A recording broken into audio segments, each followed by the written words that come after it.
Tokat bujqësore të fshatit Akërni në njësinë administrative Novosel ndodhen nën ujë.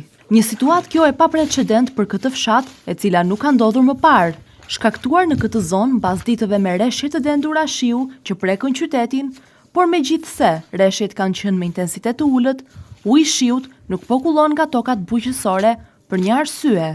Mos funksionimi kanaleve kulluese dhe bllokimi atyre ekzistuese ka bërë që me 10 hektar tokë bujqësore të jenë në ujë në këtë fshat edhe përgjatë kësaj të hëne.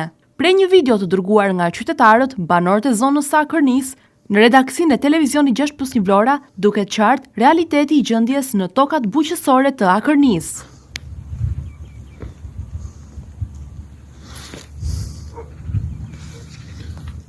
Sipas banorëve të zonës, përmbytja e tokave bujqësore është shkaktuar nga një prej firmave e cila po realizon në zonë një projekt i cili konsiston në vendosjen e linjave të reja të kanalizimeve dhe furnizimit me ujë të pishëm të aeroportit të Akërnisë. Punimet për vendosjen e këtyre linjave kanë zënë kanalet kulluese duke shkatëruar tubacionet edhe ato ekzistuese. Përpasoj, uji i shiut nuk ka se nga ku të kulloj dhe ka dalë mbi parcelat e tokave bujqësore, duke i përmbytur këto të fundit. Banorët të vetmen mundësi që kanë për të shkuar në tokat e tyre bujqësore është të ecin aty me kal, pasi është e pamundur të shkosh në to, ku uji ka shkuar në disa centimetra lartësi.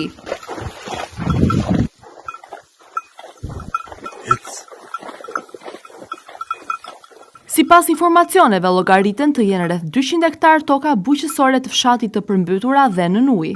Shumica e tokave bujqësore janë të mbjella me grur, tërshër, elb, fruta, por edhe perime dhe ullinj, të cilat janë të gjitha nën ujë. Kjo situatë ka shkaktuar një dëm financiar të konsiderueshëm edhe tek fermerët e kësaj zone, duke shkatëruar një pjesë të prodhimeve të tyre. Pavarësisht se banorët janë ankuar, kanë paraqitur një sër ankesash me shkrim, asnjë përfaqësues nuk ka reaguar për t'u ardhur në ndihmë në këtë situatë. Vlen të theksohet edhe fakti që pak ditë më parë, për shkak të reshjeve me intensitet të lartë, u përmbytën në total edhe aeroporti i Akërnisë. Një prej projekteve më madhore të qytetit dhe jo vetëm u zhyt në ujë. Përmbytur totalisht, një nga projektet, i cili duhet të ishte model në realizimin e tij, ku nuk lejohen rreptësisht të tilla situata për shkak të rëndësisë që ka për qytetin dhe funksionalitetit të tij.